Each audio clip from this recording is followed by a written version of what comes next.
Grabar, ya, ahora sí estamos grabando. No me han dicho si se escucha bien o si le subo un poquitito. Vamos a comenzar entonces con la clase que nos toca hoy día de bases conceptuales en salud. Vamos a ver 3 temas hoy día. Los objetivos van a ser ver los objetivos del desarrollo del milenio, discutirlos además, y ver el tema de lo que son las políticas públicas de atención primaria y los déficits en grandes rasgos de lo que podemos nosotros obtener como conclusiones de lo que es de lo que es el déficit o lo que nosotros entendemos como déficit, ¿ya? Más que nada quiero saber también la percepción que tienen ustedes, ¿ok? Carolina Ibarra, ¿qué necesitas, señorita Carolina?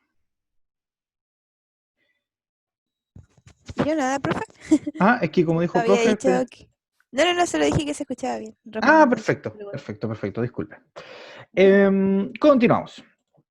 Vamos entonces a tratar de desarrollar el tema de los objetivos del desarrollo del milenio según la OMS. Esta fue una reunión que se hizo aproximadamente en el 2000 y pretendía al 2015 tener objetivos estandarizados para lo que era el desarrollo de los países que atendían a esta reunión, dentro de ellos Chile, y intenta crear 8 objetivos básicos y completamente o supuestamente desarrollables por los países en una gran medida,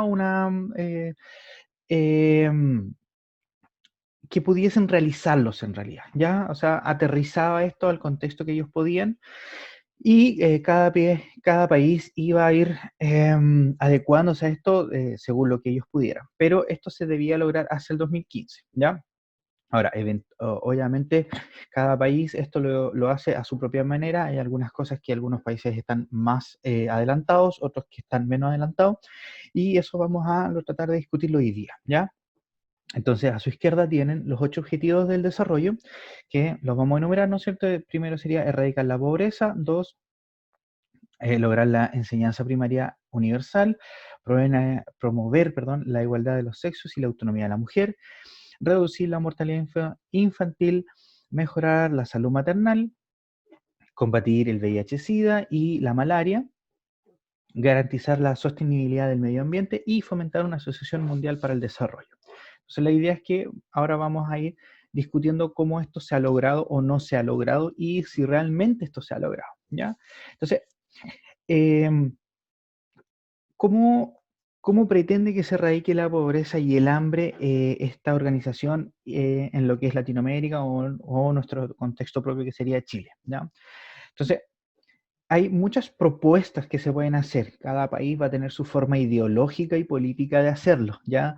Países más hacia la izquierda van a intentar promover la justicia social, la seguridad social, aumentando la cantidad de impuestos, eh, dando mayor protección social, aumentando los servicios del Estado, mientras que otros países más tirados hacia la derecha o con un pensamiento más liberal van a intentar hacer algunas cosas en lo contrario, reducir el poder del Estado, mejor dicho, no poder, sino que reducir la burocracia ya del Estado, no achicarlo en poder, sino que achicarlo en lo que es volumen, ¿ya?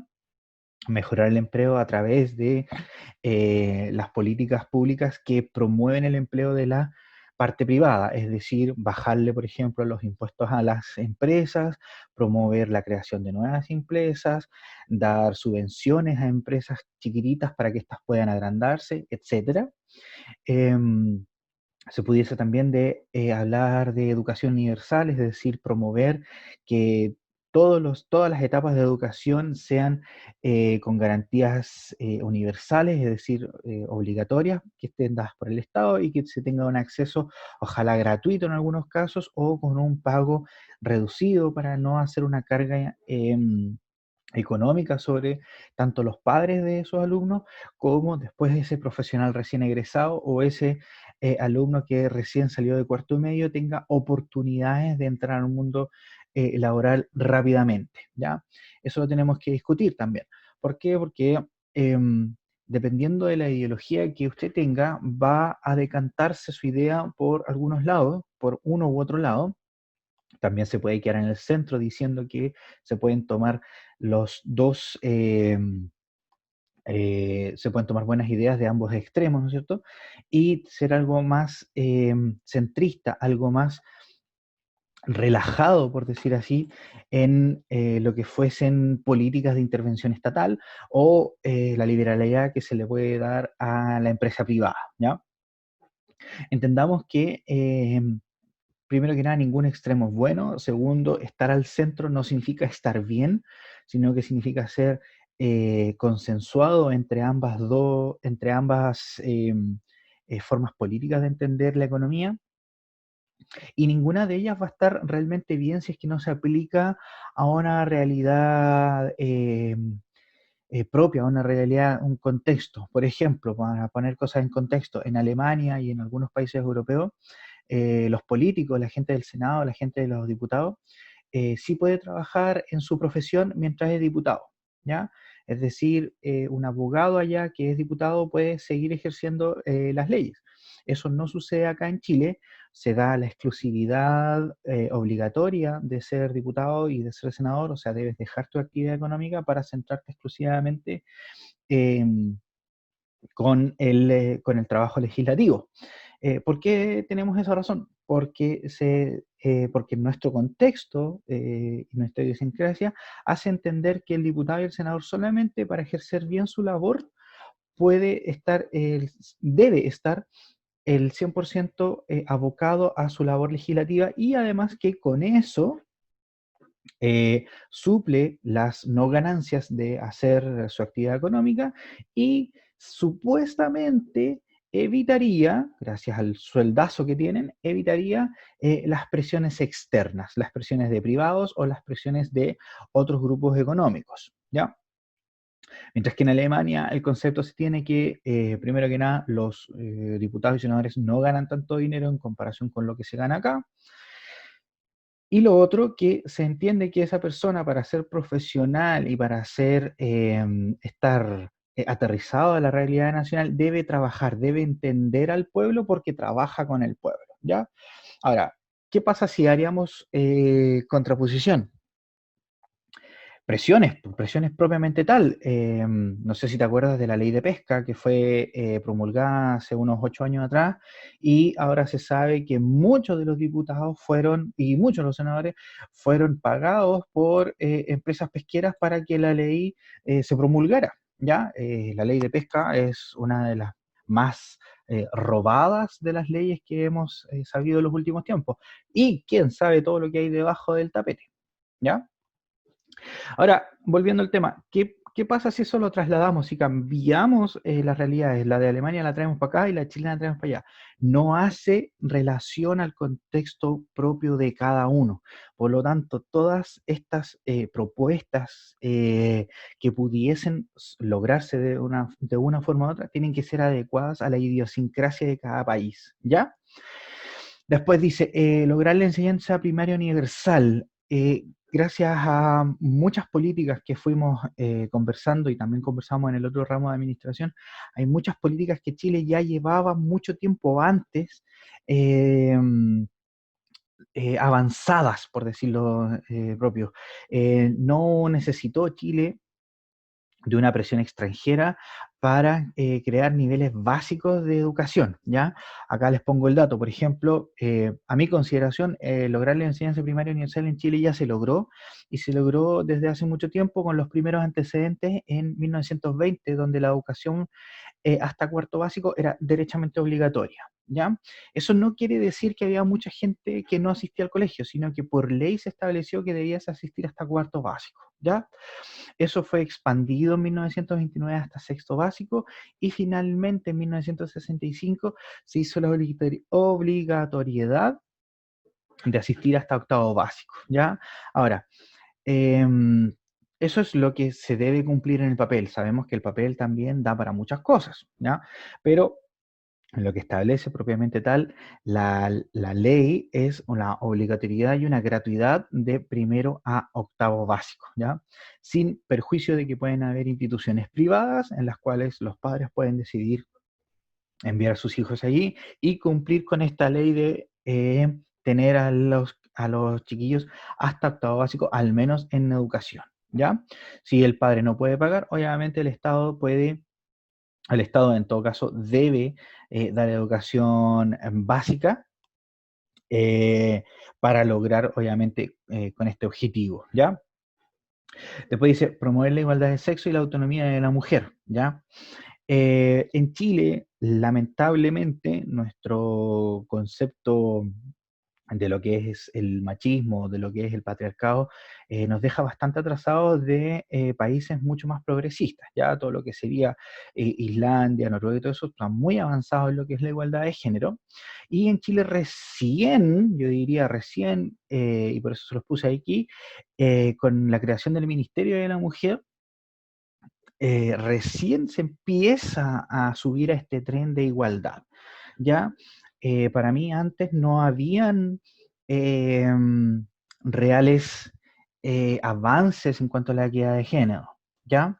A ver, dice Michelle, profe, ¿y si una familia no quiere mandar al hijo al colegio, qué hace el Estado para que el niño, si alguien denuncia a esa familia, el Estado debe intervenir y el Estado asignará el recinto educacional eh, para que este chico asista, ¿ya? Con todas las, eh, ¿cómo decirlo? Con todas las beneficios que esto sustenta, por ejemplo, la alimentación de Junaed y algún tipo de financiamiento que pueda existir, ¿ya? En general, en Chile no se da esto porque ya es como un concepto, ya tenemos en nuestra idiosincrasia que el cabro chico tiene que ir al colegio, ¿ya? Eh, de hecho, no sé si se han dado cuenta la dificultad que es para los centellinos asistir al colegio de su comuna y que a la escuela de su comuna o al liceo de su comuna, que ellos tratan de elegir y ahora entran en este sistema de ruleta, ¿ya? Pero básicamente en Chile nosotros ya tenemos esta idea, no así en toda Latinoamérica, de que los niños deben asistir obligatoriamente al colegio, es parte de nuestra idiosincrasia, ¿ya? Volviendo al tema de la mujer. Encuentro yo que antes de la creación del Ministerio de la Mujer no teníamos una real política de igualdad, teníamos habíamos otorgado ciertos derechos y se había avanzado, pero este avance era muy lento, ¿ya? Debemos recordar que, por ejemplo, los derechos de la mujer en la parte maternal eran muy limitados hace muy poco tiempo atrás y recién ahora con el postnatal de 6 meses, recién logramos estar por sobre las semanas que indica la OMS. Eh, ¿Cómo funciona? Si se quiere, bueno, ahí es diferente. Se tiene que enviar las cartas necesarias y las autorizaciones necesarias al Ministerio de Salud para que sea educado en casa y se te entregan libros que deben ser desarrollados pero eventualmente igual se tienen que rendir exámenes libres. Así que tan de casa no es porque igual finalmente tienes que rendir exámenes estandarizados. ¿Ya? Em, el, el ascenso de la mujer en el ámbito laboral obviamente va a estar dificultado por muchos factores, especialmente por el factor de la, entre comillas, obligación de la mujer de criar, ¿ya? Donde ve afectado obviamente su ascenso laboral o puede mermarlo o puede pausarlo, ¿ya? Eso obviamente no afecta de igual manera al hombre, ya que vivimos en un sistema en donde se implica lamentablemente un una necesidad de que solamente la mujer críe, ¿ya? Y el hombre pasa a ser en algún minuto solamente proveedor, debiendo ser totalmente lo contrario. Ambos debiesen ser proveedores, si es que así la familia lo decide propiamente tal, ambos debiesen ser proveedores y ambos debiesen ser criadores, ¿ya? como les puse acá, eh, los, el sistema patriarcal en donde vivimos implica una ideología también en donde se cree, ¿no es cierto?, que la mujer debe tener ciertos roles dentro de la sociedad y que el hombre también tiene ciertos roles y que esos roles son básicamente inamovibles, ¿ya? Todo eso tiene que ir cambiando a nivel educacional, pero tampoco es un cambio que tiene, que va a surgir de un día para otro. O sea, la deconstrucción eh, de esa forma de pensar no es de la noche a la mañana, sino más bien debe ser progresivamente educado desde las escuelas, desde las familias, y también tiene que haber un Estado que promueva dicha igualdad, ¿ya? Por ejemplo, la igualdad de los sexos vista en los países, como les comenté, en los países más europeos, tiene diferencias básicas, ¿ya? Por ejemplo, en algunos países, por ejemplo, Islandia, Eslovenia y Noruega, em, el postnatal no solamente aplica para la mujer, sino que aplica plenamente para el hombre. ¿Ya? En Noruega, como les comentaba, existen legalmente 2 semanas que son obligatorias, estatales, por ley, para que el hombre pueda estar en la casa en el periodo postnatal, pero también se ha logrado que en la ley se permita que si existe un acuerdo sindical puedan extenderse hasta 14 semanas. Es decir, si el padre pertenece a un sindicato y ese sindicato ha logrado que se aumente el postnatal, para este se puede obviamente lograr hasta 14 semanas de postnatal para el hombre. En otros lugares como Islandia, por ejemplo, ya derechamente existe el fuero paternal y el padre puede acompañar a la madre en los primeros 90 días, ¿ya? Lo cual es súper importante. Según todos los estudios indican la necesidad de apego y la necesidad de que este padre también pueda asistir a la madre en la primera parte de la crianza, ya que es obviamente súper difícil. En el contexto latinoamericano, por ejemplo, en Chile, apenas tenemos 5 días los papás para de postnatal. Y más encima, si lo vemos realmente lo que significa el postnatal en Chile para el hombre, es más que un derecho, se da un permiso, ¿ya?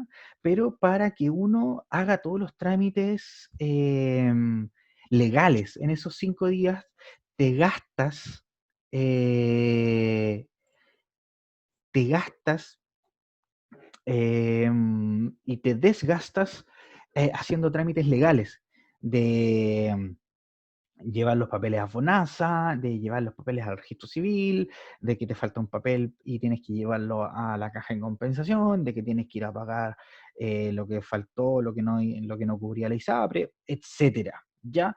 Entonces, básicamente cuando en Chile se habló de dar un postnatal a los hombres, se habló más que nada de dar una posibilidad de que el papá pueda cumplir rápidamente con todas sus obligaciones de inscripción, de previsión, de seguros de salud, etcétera, y no tenga que pedir permiso en la pega, ¿ya? Por lo tanto, yo lo veo no como un derecho, sino que más bien un permisito para poder salir, ¿ya? En Latinoamérica los permisos van de 2 a 8 días en promedio. Básicamente no sirven para nada esos 8 días. Como les dije, son días de trámite. Y lo que se debiese llegar es más o menos a lo que se está conversando en Europa, donde los promedios van de 60 a 70 días y el que más tengo anotado acá es Islandia con 90 días, ¿ya? Ahora, eso tiene que ser obviamente ajustado a la realidad nacional. No podemos ajustar económicamente de un día para otro lo que se gana en Noruega, las facilidades que tienen en Noruega con las facilidades que tenemos acá, ¿ya? Eh, eso hay que tenerlo en consideración, ¿ya? No se puede de un día para otro mejorar todo eso, ¿ya? Se supone que los países firmaron este acuerdo. ¿Qué pasa si no lo cumplen? Lo que pasa es que hay que entender que esto es un acuerdo, pero es una recomendación y es la creación de un objetivo, no hay legalidad de por medio, ¿ya? Si no se logra, y más que nada, tenemos que pensar también en el concepto de logro, ¿ya? Yo puedo decir que estoy avanzando en eso y todo el mundo va a estar, entre comillas, contento, ¿ya? No, nadie me va a hacer una presión legal si es que no cumplo estos procesos, ¿ya? Sin embargo, cada país lo está haciendo a su manera, con sus propias políticas, e insisto, de repente hay que tener cuidado con el concepto de logro, ¿ya? Porque, por ejemplo, acá tenemos un dato, o sea, no dato, tenemos, yo lo puse aquí, punto 4 logrado, que es reducir la mortalidad infantil. Y si vemos, por ejemplo, la lámina de la mortalidad infantil en Chile, comparado con Latinoamérica y algunos otros países, como la Guyana, ¿no es cierto? ¿Qué es lo que pasa? Nosotros tenemos una tasa de mortalidad de 6 niños por cada por cada 1000 nacimientos, ¿ya? Frente a Bolivia, que tiene 34. Bolivia, años antes, tenía 40, 50, 60, etcétera. Siempre va bajando porque los sistemas de salud supuestamente tienden a una evolución propia, la sociedad también tiende a una evolución propia, entonces siempre este número va a ir reduciéndose, ¿ya? Y se puede indicar como logrado. Ahora, ¿qué es lo que uno quisiera pretender? Que este número sea lo más cercano a 1, ¿ya? Que no sea 6, sino que sea 1, pero también vamos a llegar a lo que se llama el tope de la curva, en donde no puedes o se te hace muy difícil bajar la curva a un punto menos. Es decir, estadísticamente es más fácil bajarlo de 100 a 50, bajar los 50 puntos, que de 6 a 5. ¿Por qué? Porque biológicamente, contextualmente y específicamente por factores que no puedes controlar, siempre vas a tener algún tipo de mortalidad infantil. ¿Ya? Eso es obviamente lamentable, pero si tú lo piensas desde un punto de vista puramente epidemiológico, hay enfermedades, patologías y situaciones que derechamente la biología todavía no da para controlar, y más encima, bajar esa tasa se hace muy difícil cuando esto llega a niveles ya bajos, ¿ya? Insisto, es súper fácil bajar reducir valores altos a valores medios, pero de valores medios a valores bajos o infra, es súper difícil estadísticamente hablando, ¿ya? Entonces, ¿qué es lo que pasa? Chile en 15 años atrás, 20 años atrás, tenía unas tasas del 11 o 10, siempre estuvimos bajas y más bajas que el promedio, pero ahora tenemos 6 con el estudio del 2018, ¿ya? Ahora, ¿de que se está logrando? Sí, se está logrando. De a poco también, ¿ya? Pero lo que nos tiene que dejar bien parados, por decir así, es que esto se ha ido progresivamente haciendo. Nosotros no hemos necesitado una presión extranjera que nos diga reduce la cantidad de muertos. No, nosotros estamos haciendo propio con nuestras propias políticas, hemos implementado buenas políticas de seguridad, de medicina, nuestros médicos son de nivel mundial, pero a nivel local eso no ha sido tan así, ¿ya? Perdón, al nivel latinoamericano, no a nivel local. A nivel latinoamericano las reducciones no han sido de lo mejor esperados, ¿ya? Combatir el VIH-Sida, la malaria y otras enfermedades. Derechamente la malaria casi no aplica para nosotros. Nosotros no tenemos una epidemia de malaria como lo tienen los países más caribeños u otros países que tienen enfermedades producidas por mosquitos. Los países ya más que están cercanos al Amazonas tienen un gran problema con lo que significa la malaria. Pero nosotros en Chile, y especialmente en Puerto Montt, nadie le da malaria. Nuestro contexto, nuestra historia, nuestra biología no da para que ese sea un problema a nuestro nivel. Sí se da un nivel a VIH-Sida de gran manera, ¿ya? Últimamente subimos de este explote, de esta explosión que hubo de los casos en Puerto Montt de VIH-Sida, ¿ya? ¿Y qué es lo que ha hecho el gobierno para eso? Primero que nada, metió lo que es todo lo que es la protección económica en lo que es el AUGGES, ¿ya? Los pacientes VIH-Sida son controlados, tienen todo un departamento que los controla, tienen buenos controles. A mí me ha tocado atender a muchos pacientes VIH, están súper bien controlados algunos, a los otros no tanto, pero también tenemos que pensar que el control del VIH, cuando ya eres VIH positivo, depende bastante de tu compromiso con el tratamiento. ¿Ya? Yo he atendido a muchos pacientes, como les digo, que están ultra comprometidos con su tratamiento. Si tú los ves, no hay lesiones que puedan decir, oye, este paciente tiene alguna forma de inmunosupresión, y tú básicamente te enteras que son VIH porque ellos te lo comentan o porque durante la entrevista sale el tema y obviamente tú les pides los exámenes que necesitas para operar y ellos vuelven con sus exámenes y sus niveles están relativamente normales y algunos ni siquiera se ve la diferencia en los exámenes con un paciente, entre comillas, normal, ¿ya? También he atendido muchos pacientes, no vamos a decir muchos, unos 3 o 4 pacientes que no han sido comprometidos con su tratamiento, que realmente y lamentablemente sufren las consecuencias de una inmunosupresión. Y lamentablemente esos pacientes que yo he atendido de mal compromiso tienen también ciertos factores que los hacen más riesgosos en su comportamiento y en su forma de ver esta patología, ¿ya? Y lamentablemente ahí tú ya no le puedes echar la culpa al Estado, sino que es una culpa personal y también un poco de la sociedad, ya que estos pacientes lamentablemente vienen desde un contexto de desarraigo y también de que el Estado los ha dejado un poquito de lado, ¿ya? Pero eso es harina de otro costal. El tema es que el gobierno ha mejorado los planes y la forma de que se está haciendo la prevención. Se está dando más dinero a ver, dice, ¿puede llegar a culpar a alguien legalmente por contagiar de VIH? Mira, específicamente, legalmente, creo que existe solamente la figura de poner en riesgo la salud pública, que eso sí está tipificado. ¿Cómo eso se ejerce? La verdad no sabría decírtelo. Sé que en otros países, por ejemplo en Estados Unidos, si tú a sabiendas contagias a otra persona de VIH y no le informas y tú sabías que eres VIH y no tomaste las precauciones necesarias cuando tuviste relaciones sexuales con esa persona u otra forma de contagio, sí puedes tener alguna protección legal. Sí existe el concepto de que lo hiciste adrede y que eso sería ilegal. En Chile yo no te sabría decir si hay una forma específica de, por ejemplo, demandar o que se vaya a la cárcel si una persona genera ese tipo de conducta.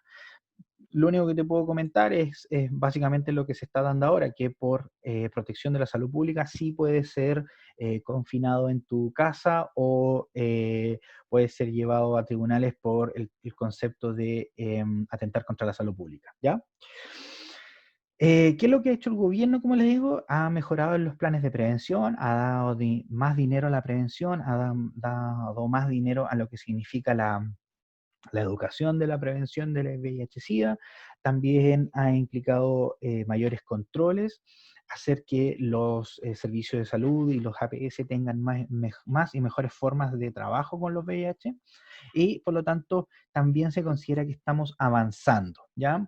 No vamos a tampoco llegar a un índice cero, lamentablemente, pero por lo menos tenemos planes bastante avanzados, ¿ya?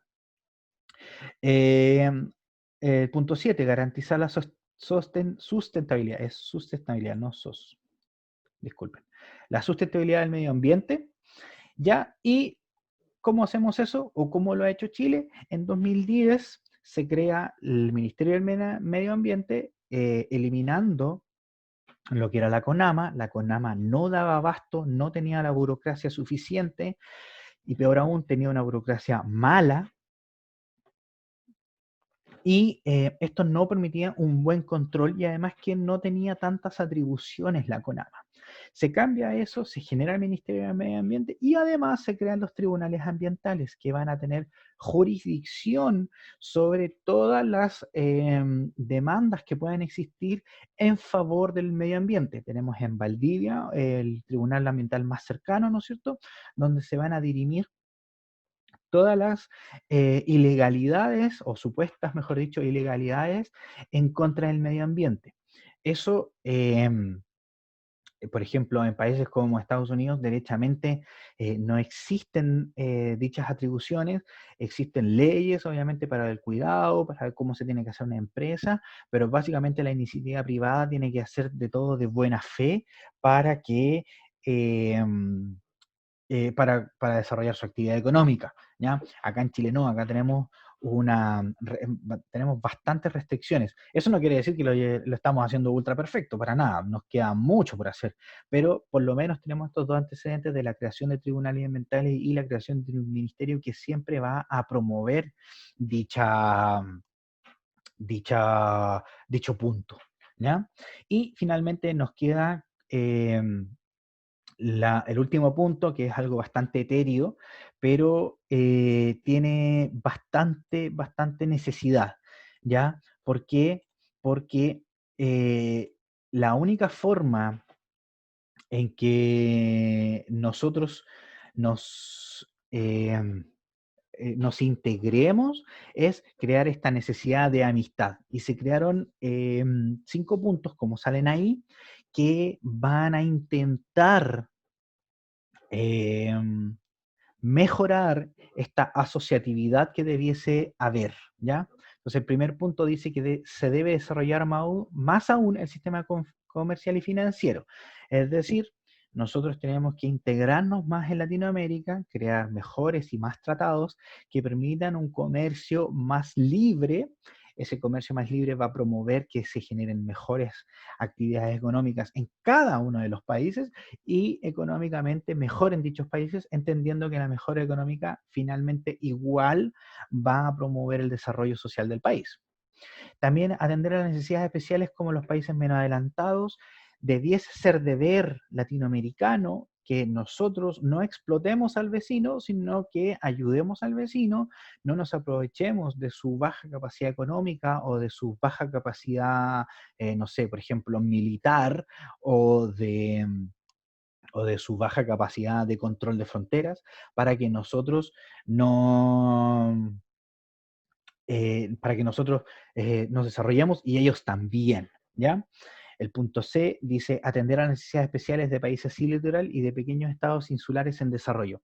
Es decir, países como Paraguay, países como Bolivia, que no tienen litoral y que están en desventaja con los países que sí tienen mar, debemos tratar de ayudarlos. Como por ejemplo nosotros tenemos casi resuelto ese punto, es que nosotros, por ejemplo, tenemos un tratado que permite el libre desplazamiento de camiones con cargamento desde Bolivia hacia un puerto específico eh, que es boliviano y que no tiene tasas arancelarias, ¿ya? No es soberano, sino que no se le cobra a esos camiones por entrar y salir por ese puerto. Si entran por otro puerto, tienen que pagar, ¿ya? El punto D, encarar de manera general los problemas de la deuda de los países en desarrollo, es decir, hay países que necesitan industrializarse, ¿ya? Hay países que no han llegado a los niveles propendidos por la Organización para el Comercio y el Desarrollo, y tampoco han desarrollado una industria que permita, ¿no es cierto?, un mejor desarrollo social, ¿ya? Y ¿qué es lo que tendremos que hacer nosotros? Eh, Debiésemos eh, hacer que los países, que nuestro propio pueblo, debiese hacer que el Estado sea responsable con el gasto, tanto con el gasto público como, por ejemplo, la pedida de créditos para poder sustentar o desarrollar ciertos programas, ¿ya? No, la idea no es tener los problemas que tiene Argentina con el Fondo Monetario Internacional o con el Banco Mundial, que piden y piden plata y nunca la devuelven. De hecho, hace unas semanas atrás declararon que no iban a pagar la deuda, así de simple, ¿ya? Esto obviamente no permite que se le otorguen nuevos créditos, que son ultra necesarios, y Argentina además tiene un déficit fiscal bastante aumentado y la pretensión de que el aumento de los impuestos va a generar que ese déficit se acabe, lo que hace es generar aún más una desconfianza en la empresa privada para con el gobierno y por lo tanto no se están creando nuevas empresas, ¿ya? Eso con los objetivos del desarrollo. Ahora, entiendan estas propuestas como unas propuestas que uno puede sacar haciendo una investigación básica, haciendo una investigación en donde uno puede decir, ya, ¿cómo puedo mejorar esto? ¿Qué es lo que ha hecho Chile? ¿Qué es lo que no ha hecho? Sin embargo, pueden haber muchas más propuestas porque son propuestas de tipo ideológico. Van a haber personas que quieran que el Estado tenga un mayor rol y van a haber otras personas que el Estado tenga un rol más reducido. Independiente si eso está bueno o está malo, la idea es la discusión y la idea es de que como pueblo esto salga para adelante, ¿ya? Ese es el primer punto de la clase de hoy día. Los otros dos puntos va a ser el punto de al medio, el punto de políticas públicas de atención primaria en salud. Quiero hacer que esta sea una actividad propia de ustedes, implicando que ustedes me van a informar, me van a indicar cuál es el rol básico de las políticas públicas en atención primaria, como modo resumen cortito, y también me van a indicar cuál es el rol de su profesión en la salud primaria, cómo esto se ejerce y sus propuestas para el aumento de la protección de lo que significa la terapia ocupacional a nivel primario.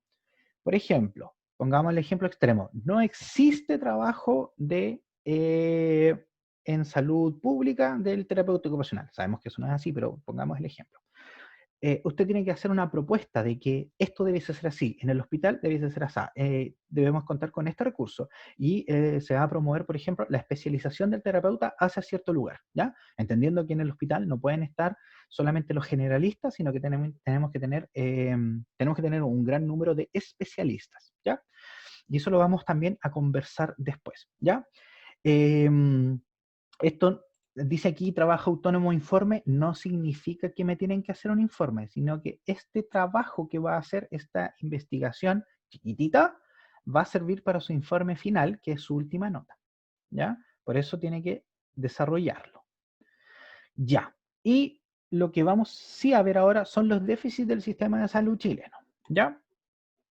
Entonces, a modo de introducción a lo que significa este tema, porque esto da para incluso sacar una especialidad en lo que significa salud pública, vamos a hacer algo pequeñito, ¿ya? Algo acotado a lo que se necesita para esta clase, ¿ya? Además que igual se me está acabando el tiempo. Ya, volvamos. Los profesionales de salud, como dice ahí, deben poner énfasis en factores sociales condicionantes de la salud y la enfermedad. Esto no es algo de un minuto para otro, como en todas las otras cosas que hemos conversado, sino que tiene que evolucionar progresivamente. ¿Ya? ¿Cómo era antes? Antes teníamos un concepto biológico, es decir, la persona se comía algo que estaba pasado, algo que estaba podrido, se enfermaba, tiene una infección por una bacteria, esa bacteria se le da un antibiótico, el antibiótico mata a la bacteria y esa persona se sana. O sea, un enfoque biomédico.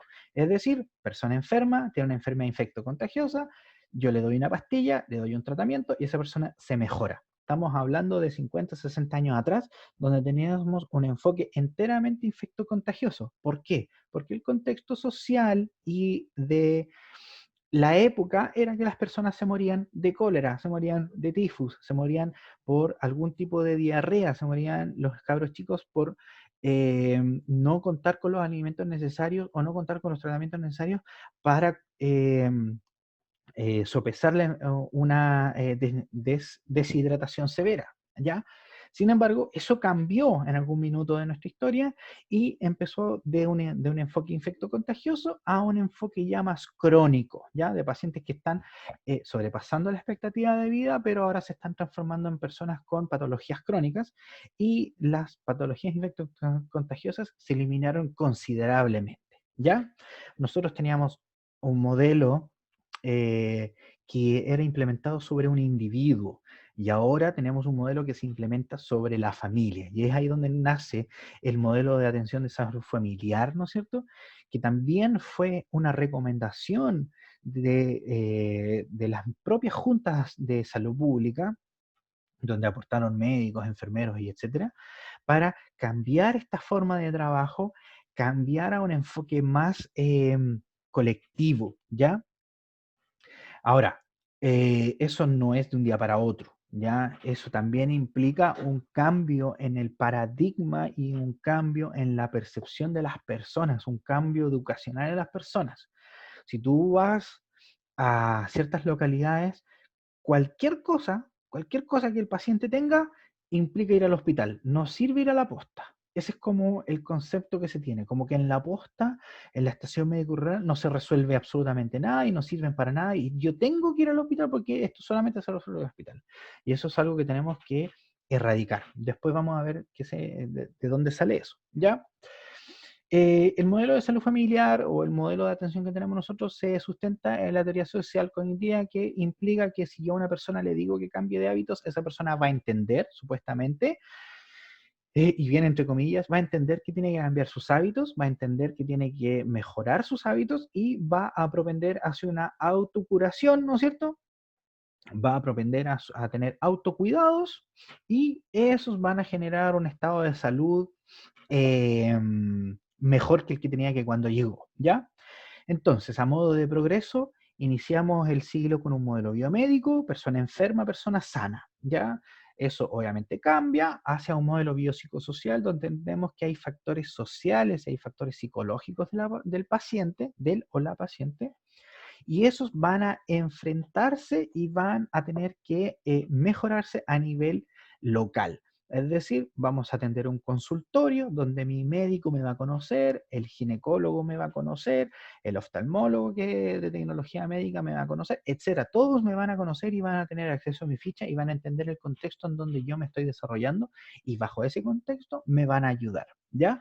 Entonces pasamos de un contexto individual, que era el modelo biomédico, a algo que pasa, que parte desde el individuo, pero se entiende que debe ser llevado a algo familiar, o sea, algo entre medio de lo que significa la atención particular al paciente, pero también de su entorno cercano y colectivo.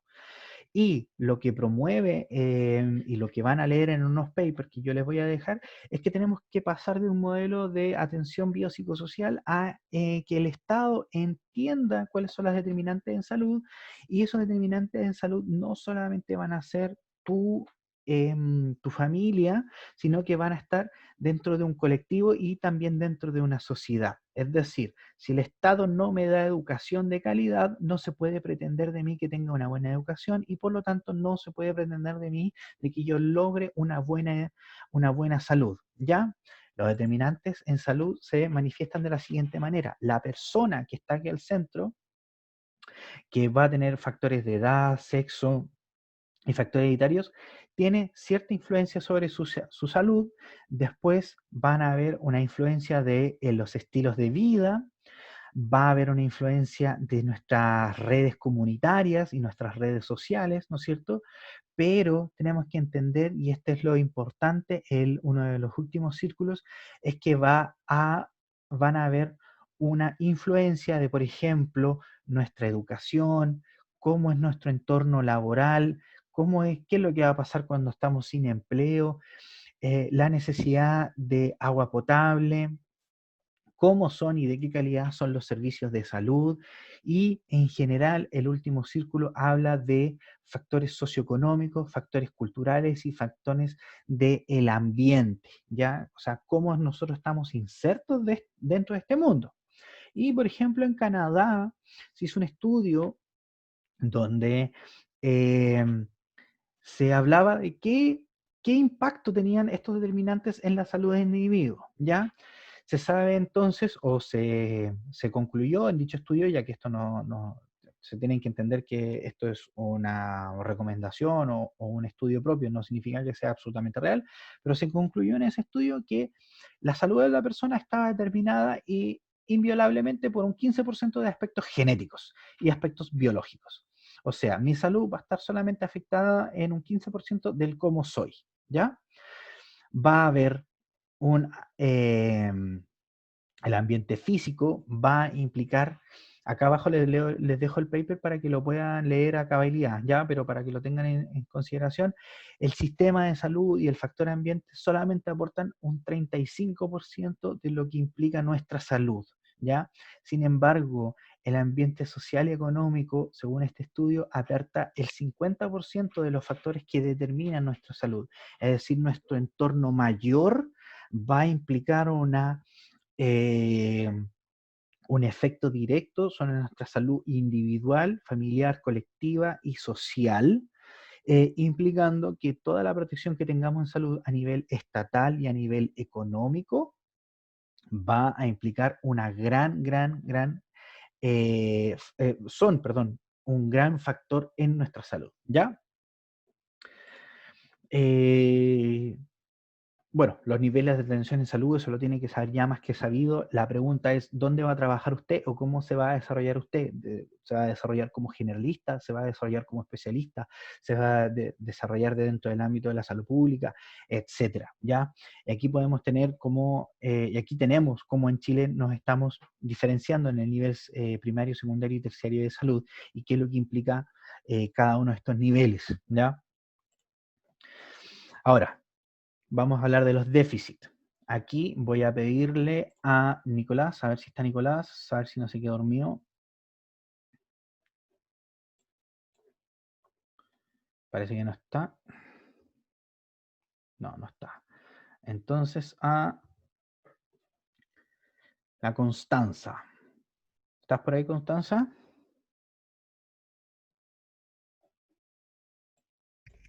Sí, profe. Ya. Dime un número del 1 al 30. 23. 23. 5, 6, 7, 8, 9, 10, 11, 12, 13, 14, 15, 16, 17, 18, 19, 20, 21, 22, 23. Catherine Andrade. ¿Estás por ahí, Catherine? A la 1, a las 2. No está. Vamos con la otra Catherine. Catherine Delgado. ¿Estás por ahí?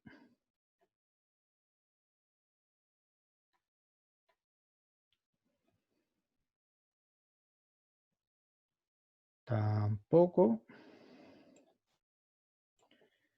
La siguiente. Luz. Luz Bastías. ¿Estás por ahí? Parece que no está nadie. Todos se fueron a tomar desayuno.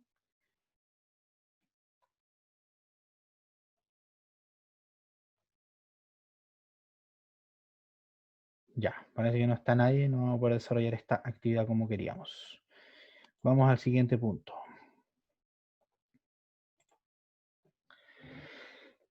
Los déficits del sistema de salud chileno van a ser múltiples, no son iguales en cada país y cada país va a tener obviamente su propio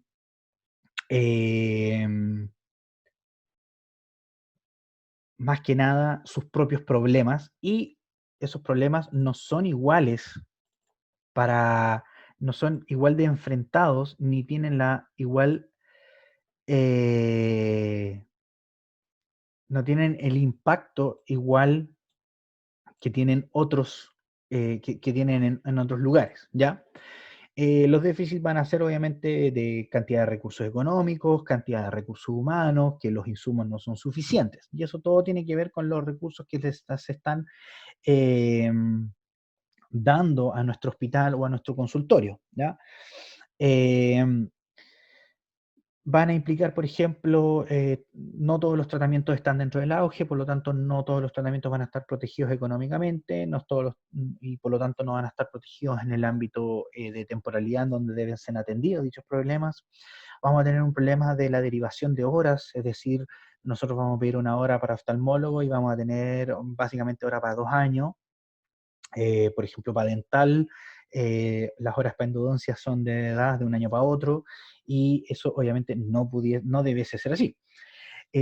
Algo que se habla poco es sobre la iatrogenia, ¿ya? La gente que está en los sistemas de salud, especialmente en los sistemas de salud primario, y la gente que hace turnos, está muy cansada, no ha dormido bien y pueden generar ciertos tipos de iatrogenias, es decir, un daño sobre nuestro paciente que puede ser, eh, ojalá, entendiendo esto como un accidente en algunos casos, eh, no dañar adrede a nuestro paciente, sino que por ignorancia o por ser demasiado avesado en los tratamientos que uno pretende, se pueden generar ciertos daños por iatrogenia. Lamentablemente, los daños y la seguridad en los niveles en, en los niveles de salud se habla muy poco y se protege mucho. Lamentablemente, esto, en vez de ser un tema ampliamente hablado, al contrario, es un tema que se conversa muy tras bambalinas, porque la verdad es que se pretende de que no se conozcan estos casos, ¿ya? Em, Puede ser acción o omisión la que se genera la iatrogenia, ¿ya?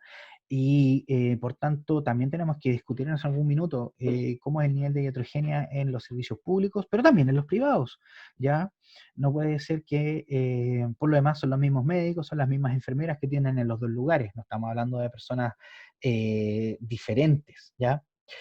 Eh, Tenemos también un problema en Chile de que, específicamente en Chile, yo lo puedo hablar desde lo propio, desde lo que conozco, que hay mucha gente que va al hospital que no necesita atención hospitalaria, que debiese estar en el consultorio, ¿ya? Y eso también lo vamos a ver a continuación. Últimamente hemos conocido muchas historias de lo que es el maltrato obstétrico hacia la mujer en los recintos de salud pública, cosa que no debiese suceder porque son las mismas obstetras las que generan este maltrato obstétrico. Entonces ellas debiesen cuidar, ¿no es cierto?, de que esto no suceda. Sin embargo, ellas la ejercen. Y la percepción de lo que significa la atención del público y la atención de no tenemos que llamarlo público, no tenemos que llamarlo beneficiario, sino él es un paciente, ¿ya? Y ese paciente tenemos que entenderlo también como un ser que puede ser por a veces motivo ignorante de lo que los servicios se realizan en el hospital y de las cosas que él percibe como buenas y malas, ¿ya? La percepción está asociada a las ideas propias de los pacientes, por lo tanto no deben ser consideradas más que una opinión, pero esa opinión puede ser formada, o sea, mal formada o informada, ¿ya? Aquí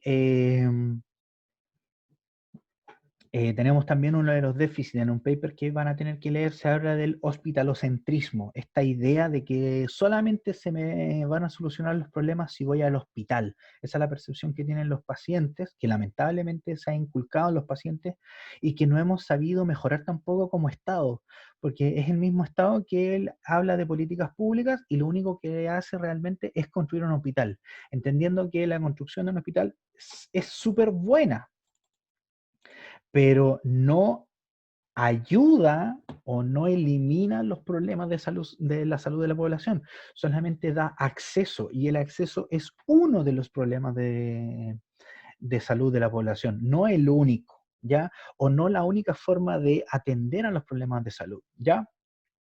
Los países industrializados, ¿no es cierto?, han reducido la cantidad de dinero que traspasan a los hospitales y están vaciando ese dinero hacia los lugares de atención primaria en salud, entendiendo que la prevención y la promoción de salud y los cuidados básicos, que si bien son el 80% de las consultas, es ahí donde debemos resolver los problemas y se debe dejar solamente un 20% o mejor dicho, existe solamente un 20% de resolución de tercer grado. Entonces, debiésemos aportar el 80% de los recursos hacia hacia cualquier tipo de instituto o institución de salud primaria, ¿ya?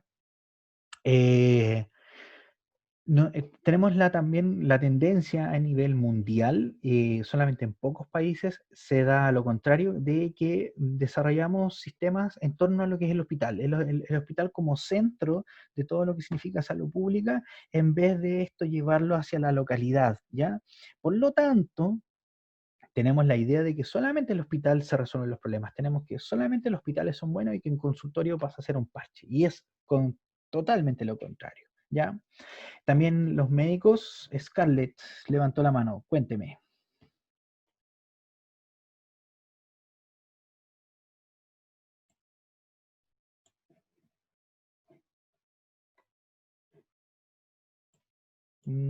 Scarlett, levantó la mano por algo. Continúo.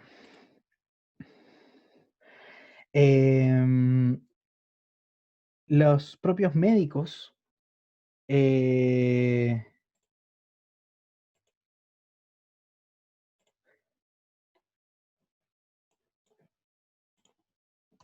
los propios médicos han han centrado que la educación sea solamente hospitalar, ¿ya? Solamente ahí se reciben las becas, o mejor dicho, la mayor cantidad de becas, solamente ahí está el progreso, solamente el progreso personal, solamente ahí está el éxito profesional, ¿ya? Y la verdad que eso debiese ser llevado hacia que también hayan becas y formas educativas para los consultorios. En este minuto en Chile, los generales de zona solamente están ahí durante un tiempo, que son de 4 o 6 años, para lograr su beca y lograr que el Estado les pague su especialidad, y ese médico se transforma de un generalista a un médico especialista que nunca más va a atender en salud primaria y derechamente se va a preocupar de desarrollar su propia actividad económica, olvidando de que tiene que tender también a otra parte de la población, ¿ya? Otro problema que habla este paper es que existe una fragmentación de los sistemas, ¿ya? Estamos prestando solamente servicios específicos, estamos volviendo a atacar el problema en sí, o sea, la diabetes, ya, la paciente tiene diabetes, atiendo diabetes y dejo todo lo otro de lado. ¿Y por qué está sucediendo eso? Porque los recursos que me están dando son recursos preasignados, es decir, yo no puedo gastar la plata de diabetes en atender pacientes con hipertensión arterial o pacientes con salud mental. La plata es para diabetes, por lo tanto debo atender pacientes con diabetes. Y estamos achicando el espectro de atención a solamente los problemas en los cuales tengo dinero para atender. Ahora, esto no es necesariamente malo, sino que implica eventualmente que estamos destruyendo esta salud integral debido a que solamente como estoy atendiendo en base a los recursos asignados, estoy dejando problemas de lado, como pudiesen ser, por ejemplo, enfermedades poco prevalentes o derechamente que la prevalencia no sea la suficiente y no estoy atacando esos problemas, no tengo recursos para esas personas. Y es así como, por ejemplo, los recursos de salud mental son escasos, casi nulos, y la gente no tiene acceso o tiene muy poco acceso a lo que es salud mental a nivel de salud primaria o hospitalar. Dana. Es que cuando dijo esto me saltó la duda de qué pasa en el sistema público, en el hospital, ¿no es cierto? Y en salud primaria, con personas con enfermedades raras, por ejemplo, la atrofia muscular espinal. O sea, si no ¿El tratamiento tienes, para eso? o sea, de que hay tratamientos, ahí van a haber tratamientos. El tema es qué seguridad tú tienes de que el auge te va a cubrir. Hay enfermedades que no cubre el auge y tienen que salir de tus lucas. Como no están en el auge, tampoco hay una obligación legal de que te atiendan en una cierta cantidad de tiempo y tú puedes estar esperando meses, años, que se te dé tu hora. Y cuando se te dé tu hora, probablemente ya el problema ya llegó a niveles crónicos o peor aún, ya el paciente murió. claro. ¿Ya?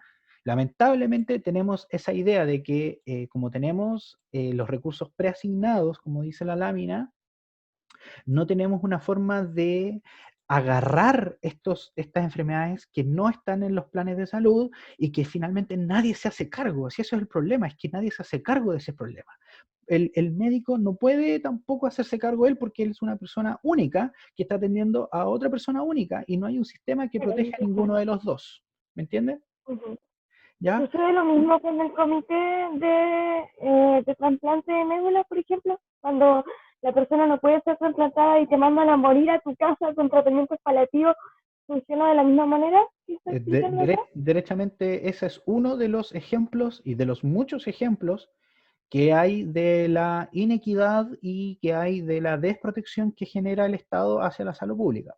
Hay ejemplos Ujú, mucho menores en grado de lo que comentaste tú, pero por ejemplo, hay gente que espera 2 años, 3 años la operación de una rodilla, ¿ya? Siendo que eso es un problema que en una clínica privada te dan hora para el lunes, listo, pabellón, plata, sanado, ¿me entiendes? Yo tengo el ejemplo muy cercano de una colega con que trabajaba en una clínica, un asistente, ¿no es cierto?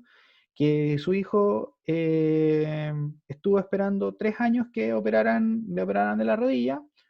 eh, lo llamaron, y más encima lo llamaron a una hora súper rara, lo llamaron a las 12 de la noche, que tenía que internarse al día siguiente porque lo iban a operar a las 10.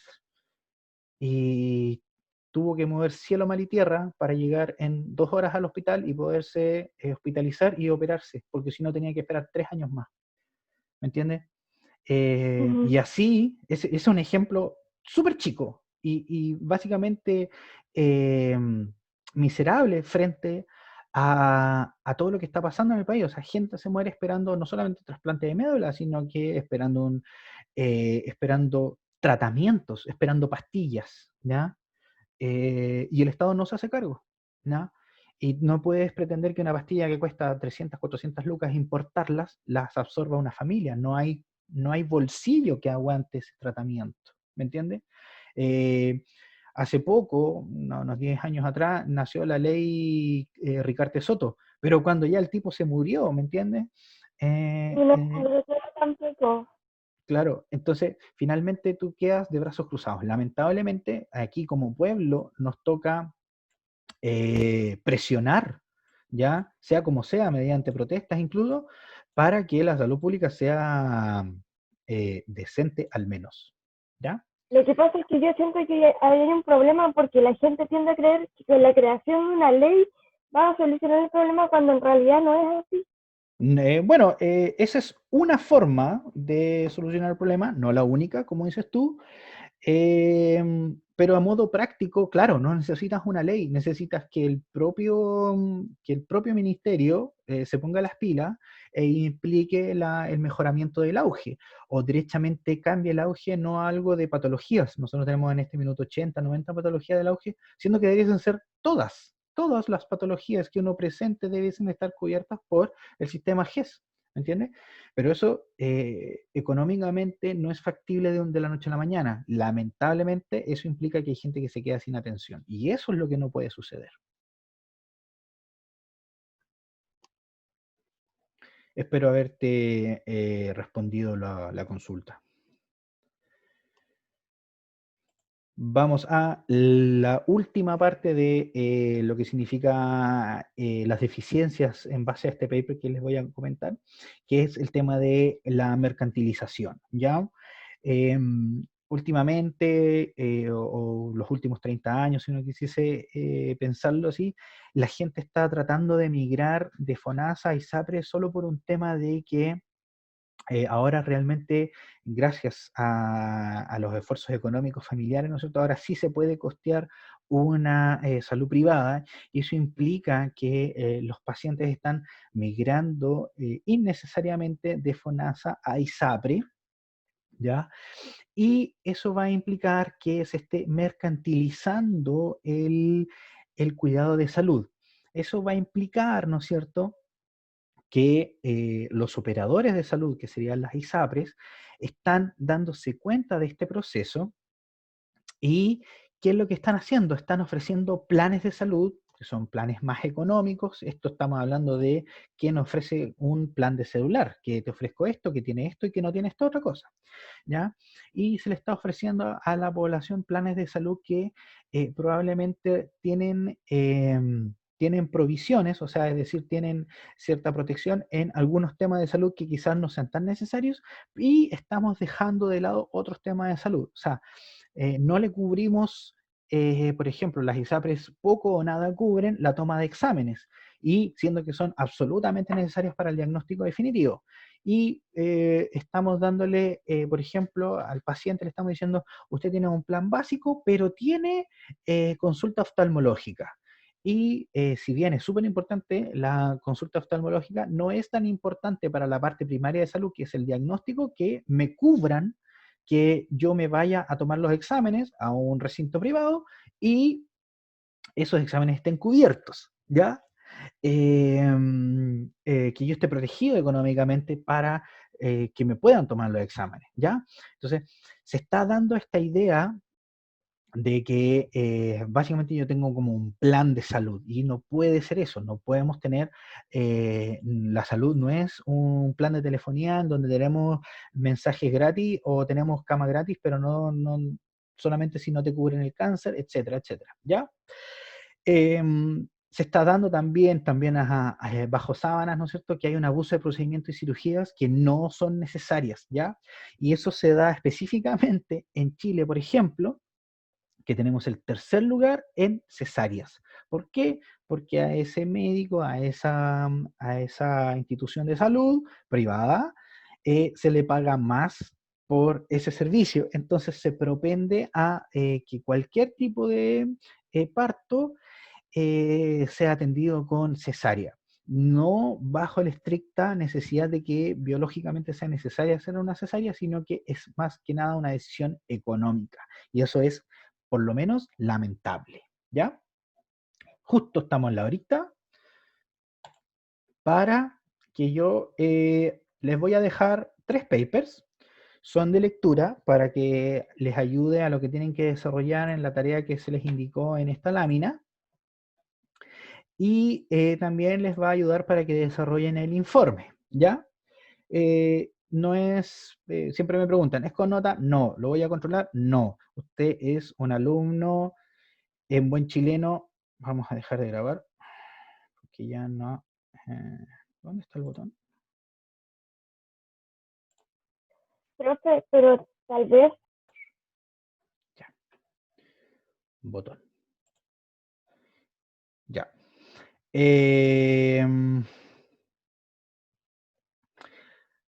Me perdí completamente. ¿Qué les dije lo último? De la tarea que va a mandar y las lecturas autónomas, Sí, trabajo pero, autónomo, sí, pero no me acuerdo qué fue lo último que dije. de que no va a tener nota, pero que va a Ah, hacer sí, una sí, sí, base. sí, sí, ahora sí. Ustedes ya están grandecitos, ¿no es cierto? Yo les voy a indicar ciertos papers, ciertas lecturas. Yo no voy a andarlo persiguiendo para que usted lea, es usted como alumno universitario responsable, el obligado a sí mismo a hacer estas lecturas, ¿ya? Por lo tanto, por lo demás, son lecturas chiquititas, estamos hablando de 15, 20 páginas, no son tan pesadas, pero tienen datos muy buenos, ¿ya? Tienen datos ahí, el dato crack que se necesita para realizar este informe final, ¿ya? Eh, Generalmente, a menos que esté muy a menos que yo requiera la necesidad de que lea un paper así obligatorio, no, nunca voy a tomar un control de un paper, ¿ya? A menos que ese paper sea de tal vitalidad que yo los obligue a estudiarlo. Pero la verdad es que yo no debiese obligarlos a estudiar a nada, ¿eh? Yo debiese darles la bibliografía y ustedes leerla por sí solos, ¿ya? Por lo demás está online, así que la pueden ahí leer tranquilos en la camita, calentito con un café, y ojalá sin que nadie los moleste. Ojalá. Pero eso, ¿ya? No les puse aquí los papers porque les voy a subir una carpeta que se llama Lecturas para Trabajo Autónomo. Esa carpeta va a estar dentro de la carpeta del OneDrive que ya tienen acceso, ¿ya? Y esta clase se las voy a subir en un ratito más. Eso sería con las instrucciones. No, en realidad no fueron más instrucciones más que una conversación, pero bueno. Profe, una duda. Cuénteme. ¿Podría volver a explicar la tarea? O sea, hay que responder la pregunta ¿cuál es el rol de la terapia ocupacional en la atención primaria? Y realizar algunas propuestas. La primera parte, dividámoslo de esta manera. Primer título. ¿Cuáles son las políticas públicas en atención primaria? Eso es en general, ¿ya? Cómo atendemos a los viejitos, cómo atendemos a los crónicos, cómo atendemos al gallo que viene con el dedo cortado, ¿ya? Básico, para que debiese usted ya saberlo por lo demás. 2, segundo punto. ¿Cuál es el rol del terapeuta en la salud primaria? ¿Ya? Ese es el punto 2. Y el punto 3, ¿cuál es la propuesta que usted hace para mejorar el acceso de los pacientes al terapeuta? ¿Ya? Y no vale decir que hayan más terapeutas en el consultorio, no, tienen que ser propuestas reales, es decir, la creación de un financiamiento para que exista un box de atención. Ustedes no trabajan en un box propiamente tal como trabajamos los dentistas, trabajan en un área, ¿no es cierto? Ustedes trabajan en el ámbito de rehabilitación, por lo tanto ustedes no necesitan un box de 2x2, necesitan un área grande de trabajo, ¿no es cierto? O eso es lo que yo entiendo. Entonces, la idea es que usted haga una propuesta diciendo, necesito más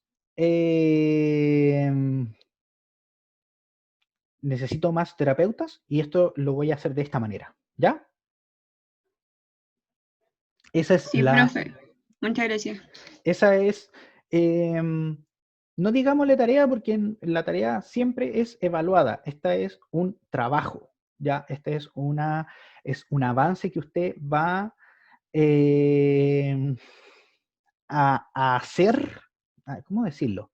Es un avance que usted va a avanzar, suena súper feo, para desarrollar su informe. Durante todo el semestre va a desarrollar el informe final, ¿ya?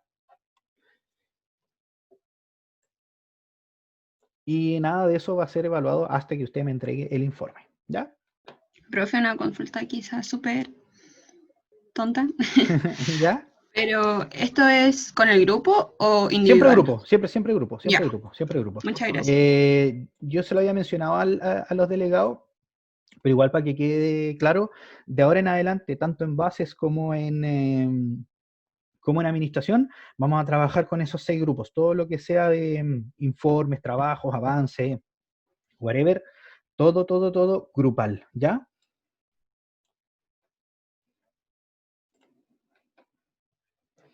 Eso, ya. Ahora sí que voy a dejar de grabar.